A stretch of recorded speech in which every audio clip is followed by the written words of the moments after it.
Hello friends, and welcome to the apple pie block. So with the fabrics that you've received, you are going to cut your fabrics as per the pattern. We're going to have our A fabrics are 2 5 1/4 inch squares, and from our B we are going to have 8 2 7/8 inch squares, and from the yellow and the mauve, we are going to cut 2.5 inch by 20 inch long rectangles. And then our E fabric is 1 pair block, which is 4.5 inches squared. Okay, step 1, we are going to take our B blocks, our B squares, and we are going to mark a diagonal line with our friction iron off pen on the back side of each square. So again, from corner to corner, don't press hard so that you're stretching it, like so. And repeat with all 8 squares. Okay, now we're going to repeat the same process that we learned previously during our flying geese block to create 8 flying geese. So we're going to grab our 5 1/4 inch square, which is our A fabric, and then we're going to take our B fabric, and we are going to place a square in the upper corner with that drawn diagonal line pointing towards the center. And then we're going to take a second B square, and we're going to put it in the lower corner. They will overlap here. Again, with the diagonal line facing towards the center. And now we're going to pin these up, like so. Pin them up well, because you are going to be sewing on the diagonal 2 times on this square. So again, there's a lot of stretch on the diagonal, and we want everything to stay put. So we are going to sew a scant 1/4 inch on one side of the line and a scant 1/4 inch on the other side of the line. And we'll repeat that process with both of these squares.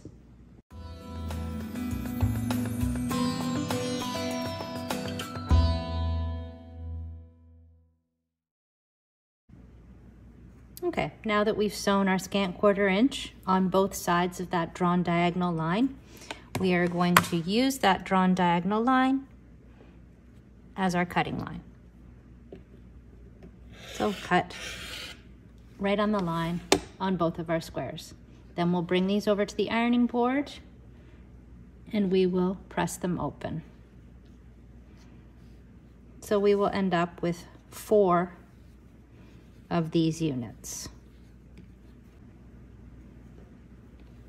Now that we've pressed our unit here towards the B fabric, we're going to take another B square, and on this last remaining corner, we're going to place the B square with the diagonal line pointing towards the middle. We're going to pin this up, and then again, we're going to go to the machine and we're going to sew a scant 1/4 inch on both sides of the drawn diagonal line. And you're going to repeat that process with all 4 units.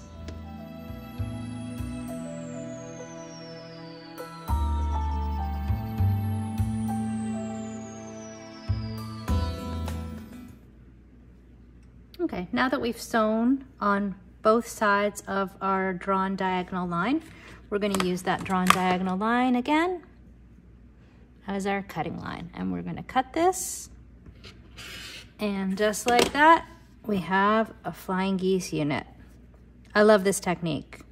I love it, love it, love it. It is so quick and easy and no waste and precise. And you'll repeat this process until you have 8 flying geese units. Make sure to square these up so that they are 2.5 by 4.5 inches. And again, press them towards the B. Okay, we'll move on to the next step. We're now going to take 2 of our flying geese, and we are going to making sure that they're flying in the same direction. We're going to place them right sides together. I'm going to pin them very well along this edge here because we want to make certain that when we are sewing, two things: one, that it's nicely centered, and two, that we are not sewing or chopping off the beak of the flying geese.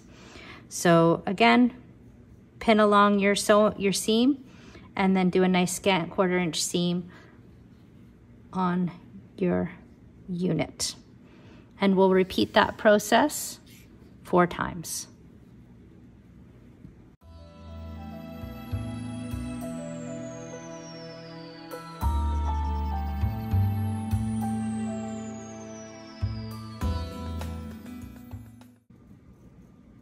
Okay, we've made 4 of these flying geese units.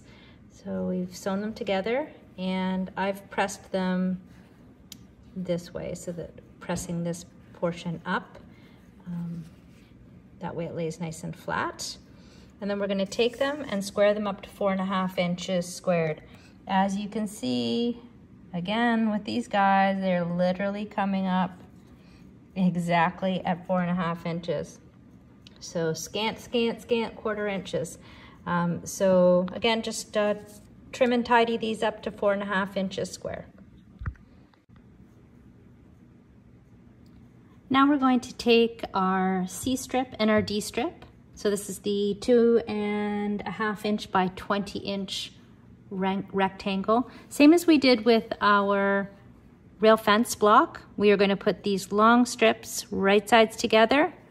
We are going to pin down so that we don't get any distortion when we're sewing. And we're going to sew all the way down the seam with a scant 1/4 inch. Now it's time to lay out our block. So we will start with our E fabric in the center, and then we will lay out our flying geese as per your pattern, all flying in the same direction, like so. And then our CD units. I pressed my CD unit towards the C fabric. That way when we are putting it together with this flying geese unit, our seams are pressed in the opposite direction and we can nest them. So it's not in the pattern, but I just thought wherever you can nest your seams, the better. And again, all of our D fabrics are towards the center. How pretty is that? Beautiful. Okay, there you have it. So now we're just going to assemble our block. So I'm going to take my units, I'm going to take my center right sides together to these units. Again, pinning, pinning, pinning, and scant 1/4 inch. Okay, we've sewn these sets together. Now what I've chosen to do for the pressing is this center block here, this seam is pressed that way. These 2 seams are pressed that way. That way when we go to join our rows, we've got some nesting points here. Okay, now we're gonna take these right sides together, pin, pin, pin, pin, pin, scant 1/4 inch seam. Okay, now we've sewn these 3 units to here, and again, I've pressed this seam that way, this seam that way, and this seam that way, so that when we put together these rows, we've got nesting here and nesting here. So let's pin these up, scant 1/4 inch seam, and we will be done. So press open your block nicely, give it a last little spritz of breast press, and then square it up to 12.5 inches. And there is your apple pie block. I hope you enjoyed it. It was fun. Again, I love making those flying geese in that technique, and then utilizing our strip piecing technique there that we learned on our rail fence. So hope you enjoyed it. Apple pie.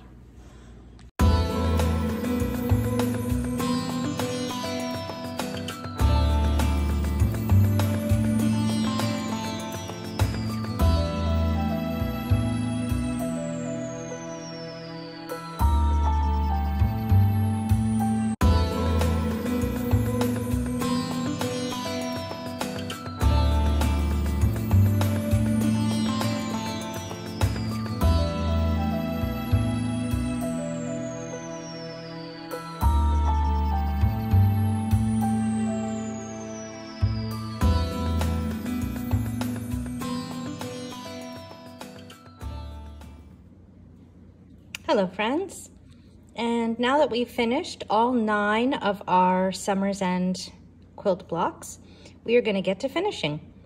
So first and foremost, what you can do is, as you can see here, I've left all of where the blocks go blank so that you can lay out your blocks and select how you like them.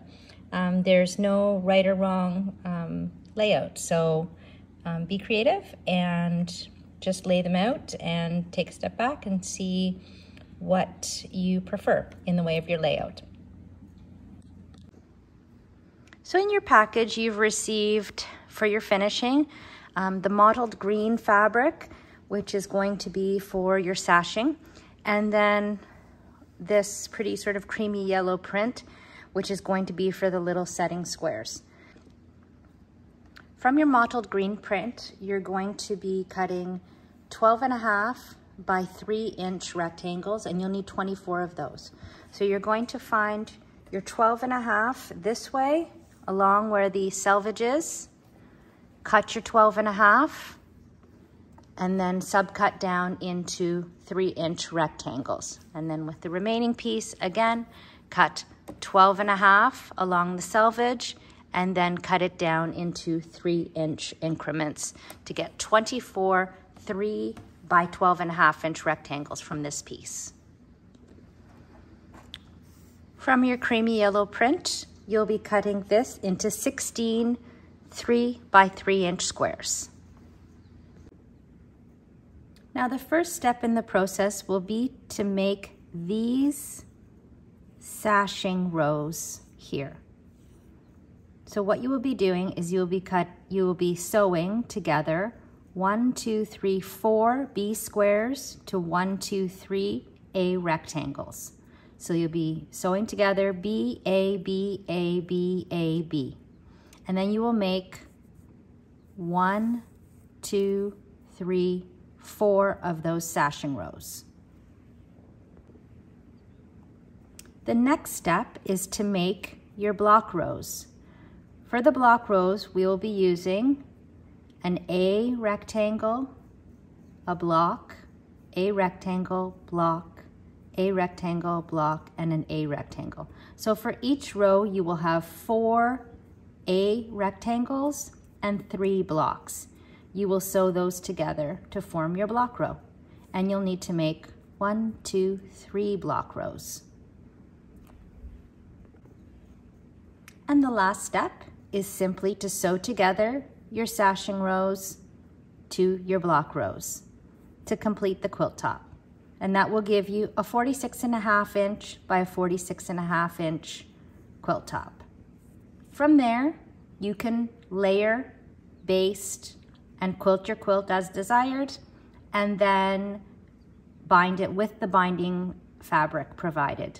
Your binding fabric, you are going to need to trim it down to 2 1/4 inches, and then sew those pieces together to form your binding for the quilt.